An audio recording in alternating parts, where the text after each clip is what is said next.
Hey, Renee, how are you doing? Yeah, what's going on? Why are you talking to me like that? Because it's late. What are you doing? I'm working on my podcast. Oh, so what's on the podcast? This week, we're talking about healing. Is there ever a time in your life when you needed healing, just needed to take care of yourself? To be honest, I really feel like COVID was a blessing in disguise because it gave me the opportunity to be at home with my kids who were now out of school. So I got to feel like a mom for a short time. It was a nice break, to be honest. All right. Well, I got to start this podcast. I love you. Love you too. Bye. Bye.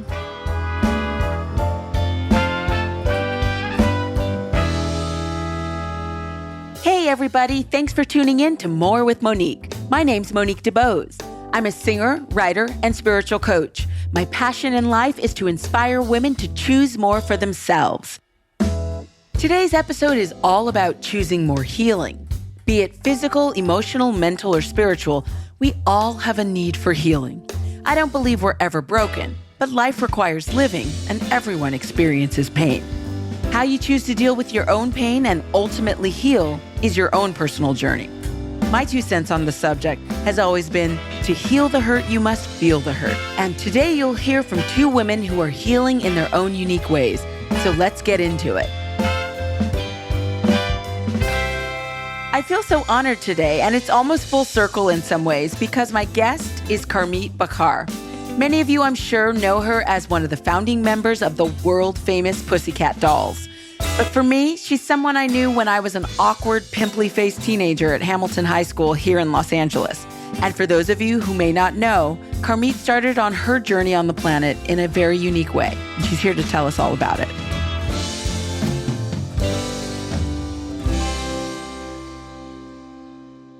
My name is Carmit, and I choose more healing. Carmit, I'm so happy that you're here with me today.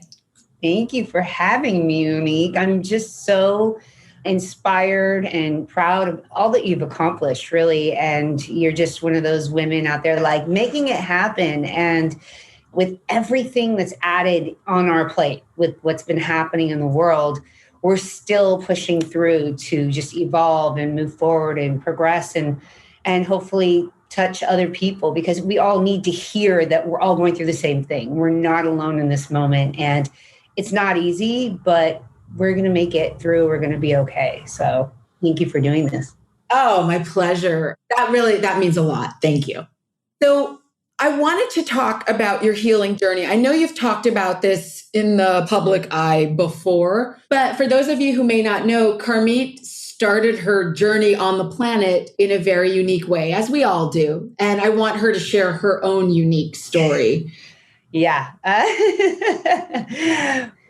So I was born with cleft lip and cleft palate, which is quite common birth defect. And I grew up with a lot of surgeries, corrective surgeries, and problems that come with that. Thankfully, I had so much support, and my mother and my father, took me everywhere and still engulfed me in arts and culture and love. So I didn't feel different when I was younger until I started going to school and hanging with kids. It was like, what's that? What's wrong with your lip? Then I was like, oh, what's wrong with me? Am I different? I didn't know. So I definitely had numerous surgeries, and there was a lot of trauma, if you will. We all experienced some level of trauma at a young age in our childhood. And as I grew up and I started coming into my own, and as a teenager, really finding my voice, and, I was dancing and performing, and then got into the industry, I knew that I was different, but I made it work for me in ways, or made people not see it because there were other things that I was projecting as well. And I think I looked at it like, oh, well, I've survived and I persevered and I've created this life for me. I always was contributing to organizations that dealt with kids with cleft and giving back, whether an ambassador for Operation Smile for 20 years, and been on missions and in the surgery room, which has been completely amazing, and holding babies pre and post surgery, which has been really cathartic for me. But I never addressed everything that I went through as far as healing. And that's been a major through line in my life. I think I'm very intuitive and I'm very on top of making sure that I'm checking in and taking care of myself. And a big part of that, obviously, physical, mental, emotional, spiritual, everything is connected, is healing. And we all have stuff to heal because we store that trauma in our body. Last year, I went through a healing crisis, if you will. I got tinnitus in June, and I had a lot of health things that were flipped upside down, along with the pandemic and the fear and all this stuff. And I think, honestly, that stress is what brought it on. But one thing that I realized was that there was a lot of leftover stuff that I needed to work on healing. And it was dealing with my childhood trauma of my surgeries. And that's been a major topic that's come up for me, and just really taking note of how important it is for all of us to heal. We all have something to heal, and it's so major, and it's not easy. It can be not fun, but it's so necessary to commit to yourself, because that is the strength you need to evolve to move forward. Otherwise, we are completely stuck. And it's funny, I just had a session with an incredible woman who works with energy last night, and I had a major shift. And I realized once again, it was from stuff that I had stored from my childhood. And she calls it that we all live in an avalanche. We live in this avalanche with all this stuff piled on top of us, and we don't even realize. And it undermines our joy and our happiness. And it's so intense. And for mothers, it's easy to be distracted, with our kids and stuff we have to do and get done. There's enough time to do this and then check your thing. And then the stuff that we want to do in our career and, be present and show up and be the best version of ourselves. It's so much, but it's really important to take the time to carve out time for healing. And some people just don't know what that looks like. And I think it's scary. I think it also brings up for people, oh, something's wrong with me. Like having to admit that you're a human being. And I say that with a lot of sarcasm, but that is a really vulnerable thing for a lot of us to admit. Oh, I'm a human being and I've got things that challenge me. We're all very complex and nobody is perfect. No life is perfect. It may all appear, especially in this world of social media, that things are perfect and the picture that you post is edited and retouched and this and that. And you have to know that nobody's life is perfect. Everything is a journey, and it will only prolong your journey to where you want to get to if you don't do the work that needs to get done, right? Because it keeps coming back up in some form or fashion, whether it shows up in a relationship, in your life, in love or career, or somebody that you're working with. It's just inevitable. So it's so important. Like, I'm such an advocate right now for just stopping and taking the time to look and be like, it doesn't even matter if you don't see or think that you have anything to heal. I guarantee you there's something there. Because at any given time in our life, we're going through something and it's a repeated pattern. It's part of something that's been innate, that we grew up or that we set a pattern or a story from an experience that we had in our childhood. And we have to heal that because we're all like shifting into the new. Let me ask you a question about that specifically, because you're saying that some of the trauma that you're healing for yourself now, or continuing to heal really, is related to surgeries. So I'm just curious, you said you had a lot of surgeries. How many surgeries did you have? I can't remember the number. I should go back and check it out. Sorry, those pitter-patters on my dog. I would say for the first at least decade of my life, it was almost at least not one every single year, but almost. We could say at least like 6 to 8, yes, 6 to 10 surgeries possibly. Absolutely. And then more as I got a little older, because I had my major maxillofacial surgery when I was 16. Girls, their bones stop growing when they're 16, boys are 21. But my maxilla had stopped growing as I was becoming a teenager. So I had this huge 1-inch underbite. So I looked like a different person. I felt like me, but inside of a different person. It was the trippiest thing. When you had the surgery to correct, or I don't even know if correct is the right word, to change that? Yeah. I was at Hamilton my first year, I think 10th grade. And then it was that summer before I came back. And I remember coming back to school and people were like, "Are you Carmit's sister?" I was like, "No, it's me." It's such a trippy thing to experience that. And I'm so grateful that I've been through all that because it's really shaped my character. It's made me who I am today. And I know how strong I am. I mean, we're all warriors, right? But I, at an early age, was just like thrown into that not knowing that anything was different, but then realizing as I got older, I'm like, wow, I have not ever really addressed that. Surgeries are invasive, but then it was to the face. And then ironically, I get into an industry that's based on image and beauty, and especially a girl group, that's all about that. So it was really an incredible feeling to be out there in the world. And when we would announce, ourselves like, hey, my name is Carmit. And I would really talk to the audience because I had their attention. I said, a lot of you may feel different. And a lot of you may not know that I was born with a birth defect, and growing up, I felt different. And so I want to invite you to embrace those differences, because those are the things that make you special. Those are the things that make you unique. And it's like the crowd would be like, like crazy, and it was like, I get chills when I think about it, because I just felt that. Yeah. Yeah, it's amazing, because everybody has something there that they need to heal or that made them feel a certain way. It's human nature. When did you get to that place? Because you're saying your parents never said, hey, Carmit, you're different. It sounds like they were supportive, loving parents, helping you to just, I don't know what the right word is, but take care of you. And then you go into school and kids are saying, hey, what's going on there? Or you look different. I'm imagining kids were probably ruder than that. But Oh yeah. My mom tells me I came home crying a lot. And I remember one time when I first started going to this school on the bus, I guess I told her that the boys were teasing me. My mom straight up got the number and called them and was like, you need to better tell the boys they need to stop teasing her.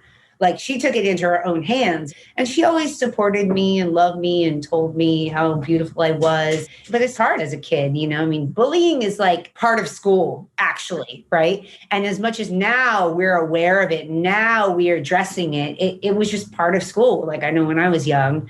So I got a lot of it for sure. When did you become aware that you hadn't done the emotional healing? And maybe you had, but when did you become aware? To tell you the truth, last year. I'm not trying to put your age out there like mine, but we're similar age. We're women in our early 40s. So this is a long time coming.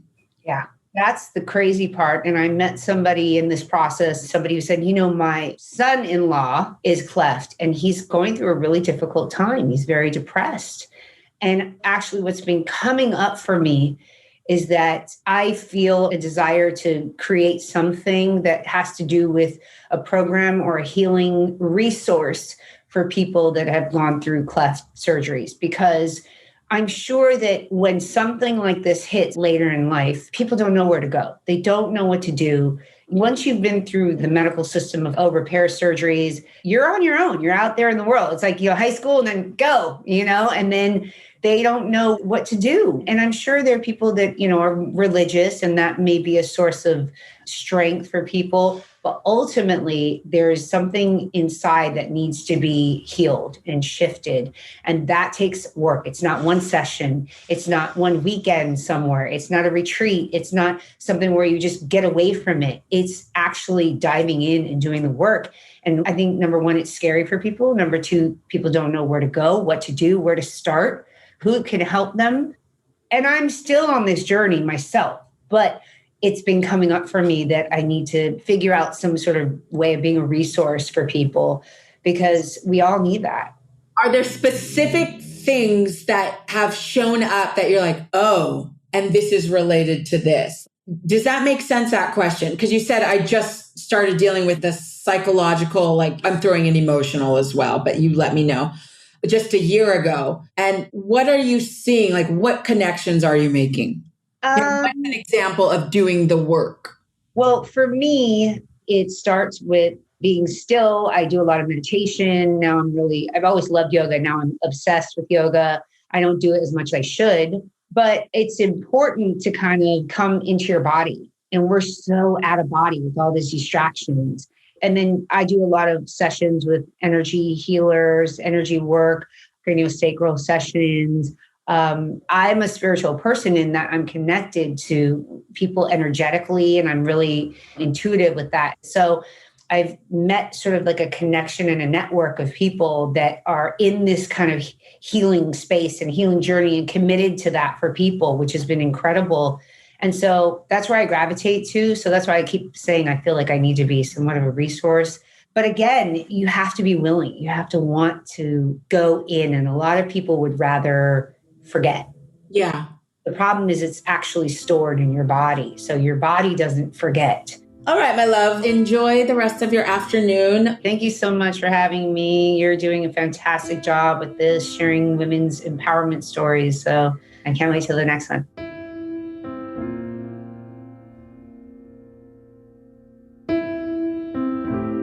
Hey, it's Monique here. I'm still putting the finishing touches on my new album, You Are the Sovereign One, but I wanted to share a piece of my new single, Brown Beauty, which is now officially out in the world. You can stream it on any platform and also check out the video on YouTube. The video has beautiful images from women around the world who tagged me on social media using the hashtag Brown Beauty. If you want to check out more of my music and my world, make sure to follow me on Instagram, Facebook, and TikTok at I am Monique DeBose. Take a look at yourself. See the queen that I see. You have everything you've ever needed. No one can touch what you've got. Brown beauty, brown beauty, brown beauty.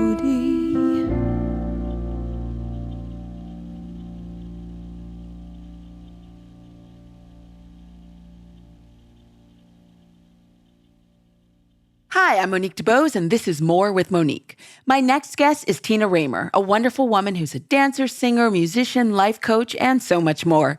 She's here to share her beautiful and perhaps unorthodox story of healing that began after she separated from her husband last year. My name is Tina Reimer, and I choose more healing. I was together with my husband for over 20 years. We had our issues and topics, and we knew we couldn't fix them. And because we still loved each other so much, it was also painful. But we knew this is the only way to go. And so we decided to set each other free, to really become the one we were meant to be. That phrase, we set each other free to become the ones we are meant to be, is so powerful in itself. And it's such a gift and an act of love and courageously loving someone else. Can you talk to me a little bit more about what that means for you, for both of you? Yeah, I realized after starting the most deep transformative journey in July with one of my mentors that I was holding on to a fantasy over all these 20 years. I'm a projector, so I feel highly sensitive. I'm seeing things. And I was seeing over all these years who my husband is. I saw his soul. I knew for what he is capable of. At the same time, his soul and his being is on a different journey, obviously. And holding on to this fantasy and making everything way more positive than maybe some things were, because I was putting them in a box. I was not willing to go there, not to seeing them. Everything is fine. Maybe getting distracted by other things during life and work stuff. And I was traveling so much. And then you are not attached to it every day. So I had to realize that I was holding on to this fantasy, and vice versa. After separating now and broke up. Breaking up. He also realized, we saw each other last week, and he said, I'm so grateful for you and that you made this decision, because otherwise I still would sit in this old apartment. I would still sit in my old me. I would still struggle with all of these topics because there were no force to change, no pressure to change. That is really powerful. You realize that there was so much more of you that was not having her desires fulfilled. Yeah. So let's talk about healing. So you made that huge choice, and part of your healing process was really about discovering yourself. And you mentioned that it was really the first time in your adult life that you were by yourself when you made this choice. Can you describe your feelings attached to that? You see, my soul is breathing when you're asking me. This is one of the biggest gifts I could do for myself. And to be honest, I was longing for that long time ago already. I didn't want to separate, but something inside of my soul said, I never lived alone. And after 6 or 7 years, I said, I have the feeling that I would love to live on my own. So really to be able to see how would my life and day would be when I have my space? And he said, you can do whatever you want also when I'm here. But I didn't. He did it. I didn't. He didn't do anything that I'm not allowed to, but I didn't. I don't know why. And then now, for the first time, experiencing me in my own spaces, on my own, the biggest insight for me was we also had that's called a lack of sexuality. So sex was missing. And it was a huge piece for us, a huge piece missing. And moving out, first, I thought, how should this work now when I have nobody? So it seemed to be even worse then. But realizing that this healing journey started to really get in touch with myself, to start really loving myself. I think this sounds always like these platitudes, like you have to love yourself and to focus on self-love, and you can give yourself anything you need, and you have not to look on the outside. And you're a little bit tired hearing this. And then you start realizing, oh, fuck, this is really true. Then I started this journey of really implementing self-love rituals, self-pleasure rituals. I'm now in a place I'm no longer looking or needing anything on the outside, anything or anyone, because I know now how I can love with myself in a most fulfilling way. I went on 2 first solo dates with me. So I never had dates in my life because I was married and together with men. But right now, there is no lack of something. What doesn't mean that I will enjoy all of this, what's coming. But coming from this place now, this has changed everything. I'm really curious about what those self-love rituals are, or what the self-pleasuring rituals are. I'd just love for the people who are listening to the podcast to be able to know what you're talking about. So really doing things for pleasure. If you want to sing, if you want to dance, if you want to paint, if you want to cook, if you want to read a book, but not related to any outcome. This is our feminine energy, doing things for pleasure. We are made for pleasure.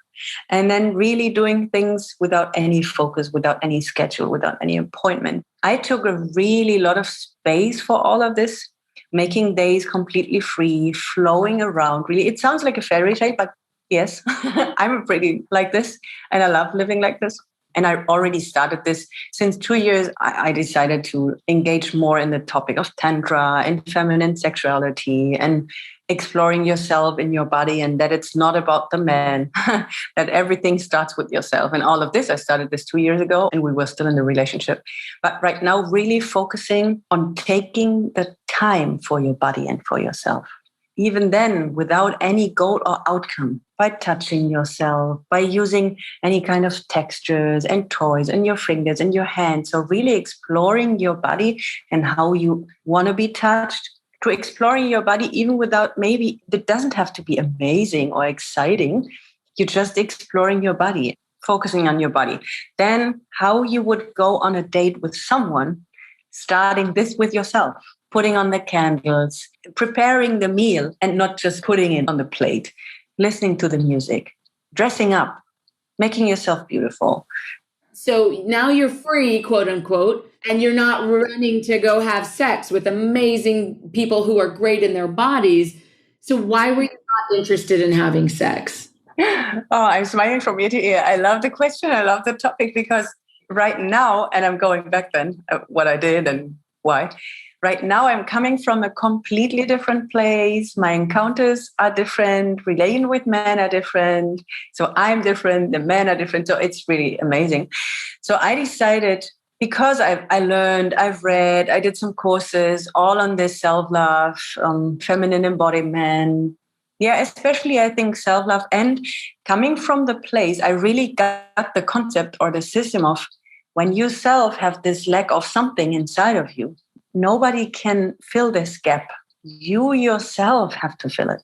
And then you are coming from a place of abundance.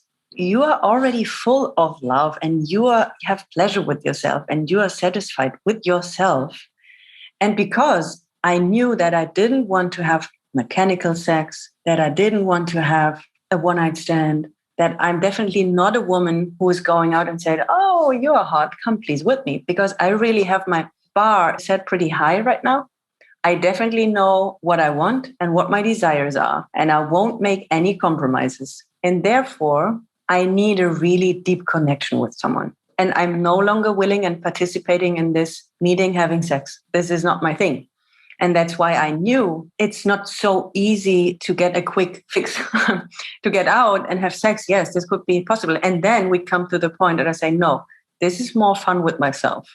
I don't need to do it with a man. I can do it with myself and I love it. Mm-hmm. So then I'm coming to the point. I definitely want to meet men on another level right now and to really connect and find a deeper place to connect on a soul to soul, heart to heart level, to really being able, and then we are coming maybe out of the word sex to making love, to really being able to make love. Have you found anyone to do that with yet? And have you had sex or made love since? No, not yet. I know it will come. And I'm completely in this trusting and abundance thing. And this is so amazing to experience. This is the most amazing thing ever because I'm no longer in this lacking, longing, desire, suffering, something. I was 15 years in, and right now having nobody, and I'm in completely abundance. This is the most amazing experience with it. Let me just repeat what I heard. You were in relationship and it felt like there was lack and you wanted. And now you're out of relationship and really have fallen in love with yourself and you feel abundant and there's no desire to just get from outside of you. Yep. Yep. How long have you been celibate? I don't even feel like that word is appropriate, but it's a description of the process of choosing not to have sex with another. How long have you been celibate at this point? Now, out of the relationship, I'm 5 months right now. Do you feel sufficiently healed from the relationship that you had been in for 20 years? Maybe depending on different topics. My instant and maybe spontaneous answer would say yes, consciously knowing that this is maybe almost impossible. To be really healed about everything we explored or experienced in over 20 years. When I now consciously go in topics like money, sexuality, codependency, when I'm going into these pieces, I could say, yeah, I think this is healed.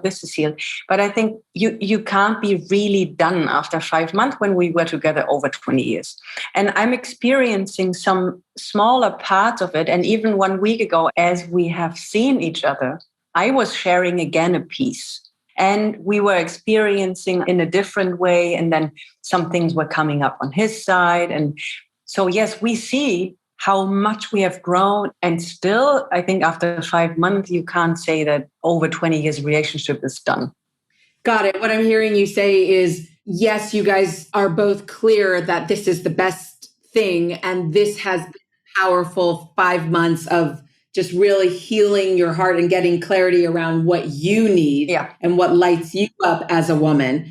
And yet you still have a history and you still have deep roots that are needing tending to perhaps. And to find a new way, because we have to say we started as best friends. So 23 years ago. And we are still, if we call it best friends, good friends.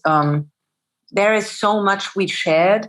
And we still have so much in common or shared interests or things where we can nurture each other or something that it's not like, oh, this is a relationship. Now it's over. You go your life. I'm living my life. Have a great life. We still have contact. And we knew that we want to keep this friendship. So that's why we have to figure out now.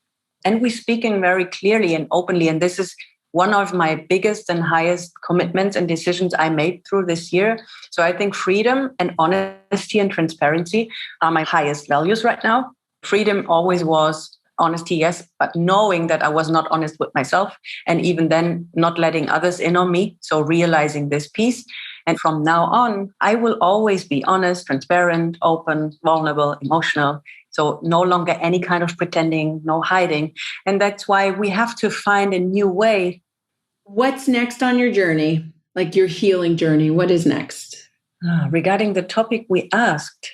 Yeah, I think continuing trusting. And I'm coming now from the place of being really curious, playful, like a child, enjoying the moment, enjoying conversations, enjoying connections, being curious and allowing life to bring me what's meant to be and not trying to control. So leaning back, surrendering, trusting, and see, oh, this feels good. Then let's go there. Really open, curious, like a child, experience life like this. Yeah.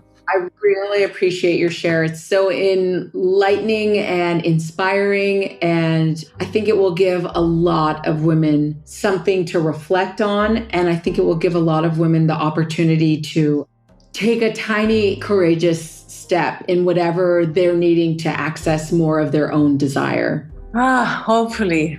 Yeah. Thank you, Monique.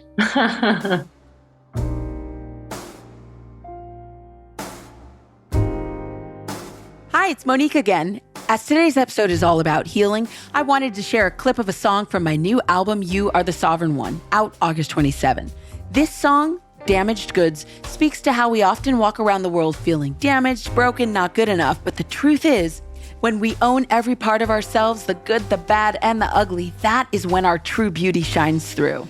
For more conversations about healing, as well as a host of other inspiring discussions, be sure to join the Women Choosing More group on Facebook. I'll see you there.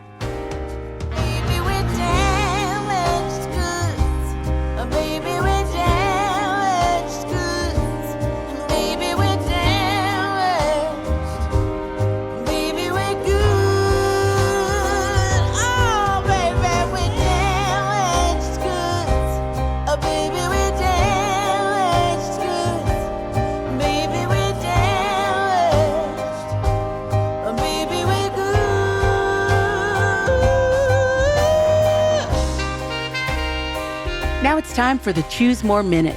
Healing is a process. There are tons of modalities available. Breathwork, meditation, movement, therapy, journaling. You've got to find what works for you. Today, I want to share a practice that works for me. Free-form writing. Taking time and space to let the pen move across the page to move and clear energy. Here are some simple steps to start this process. Step 1, create a safe, sacred space for yourself. Make sure you have the space and time to do it. Step 2, set an intention. Really get clarity around what you're wanting to heal. Step 3, set a timer. I'd like to start you off with just maybe 3 minutes. Step 4, write without taking the pen off the page. Let whatever wants to come up, come up. Step 5, close the container after the 3 minutes. Don't read it, tear it up, and burn it if it's safe to do so. And step 6, express gratitude for the movement that has happened.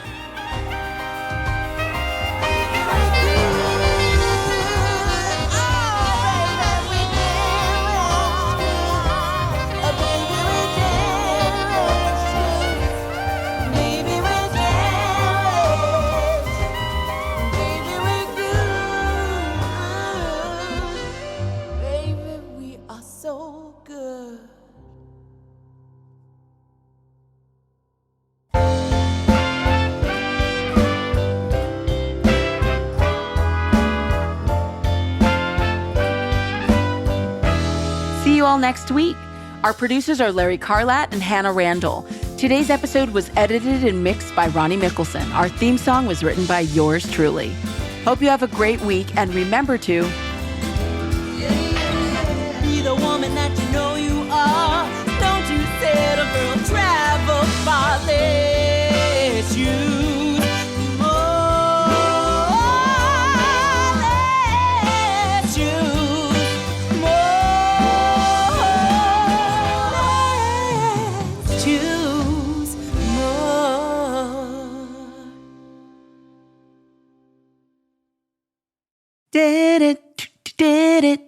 did it, do the bell, did it, do the bell, boba da da da da da, boba da da da da da,